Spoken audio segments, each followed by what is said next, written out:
Hey guys, today we're going to go over some different types of math sequences as part of our lesson in discussion in Sergius Mathematics in a Modern World class. I'll show you how to solve arithmetic sequence, geometric, and Fibonacci harmonic sequences.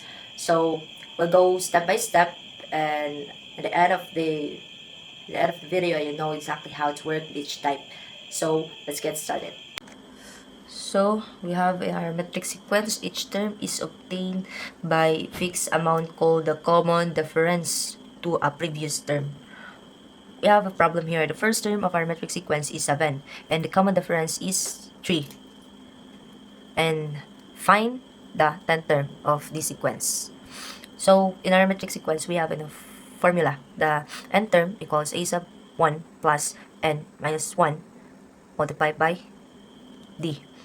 So our first term is the 7 and the common difference is the 3, our common difference. So the n term is the position of term in the sequence, so which is the 10th term of the sequence. So we're going to substitute the values into the formula. 10,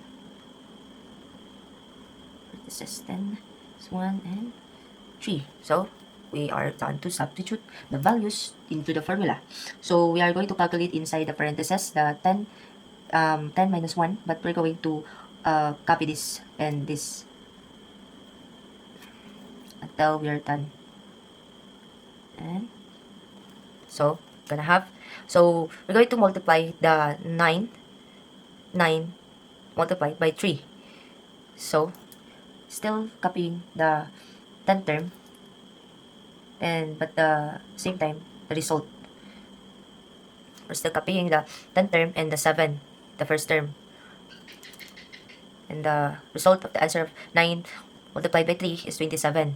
So step 4, we're going to add the 7 to 27, copy the 10th term, and we're gonna have the answer, the 34. So the 10th term of the arithmetic sequence is 34.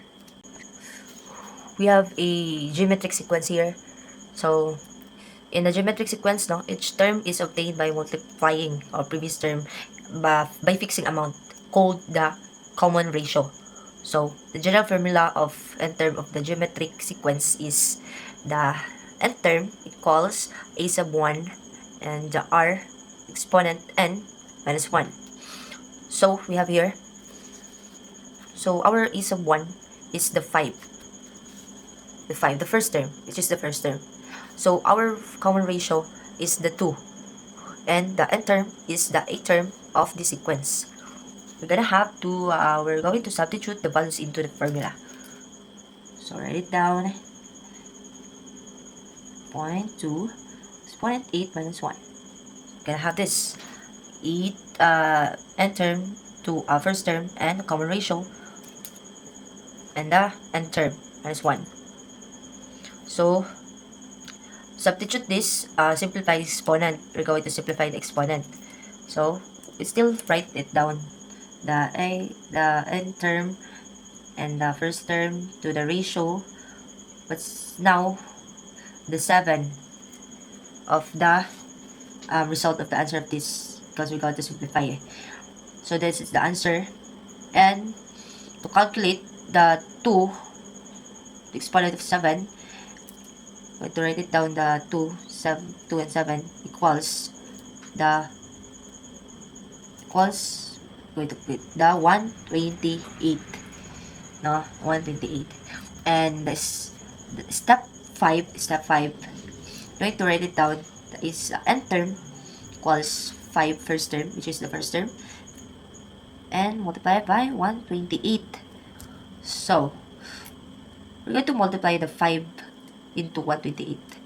So the 8th term of the sequence is,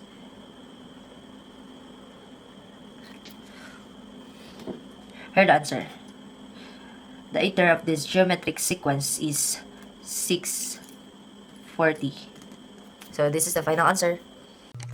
So we have a problem for harmonic sequence. Find the 13th term of harmonic sequence if a sub 1 equals 1 over 6, and d equals 2. We all know that the harmonic sequence is the reciprocal of our arithmetic sequence. The formula that we use is for the arithmetic sequence, in terms of arithmetic sequence, which is a sub n equals a sub 1 plus the quantity of n minus 1 times d. So let's substitute the a13, which is the a sub n, equals 6, the first term, so plus the n term is 13, and minus 1, and our common difference is 1 half.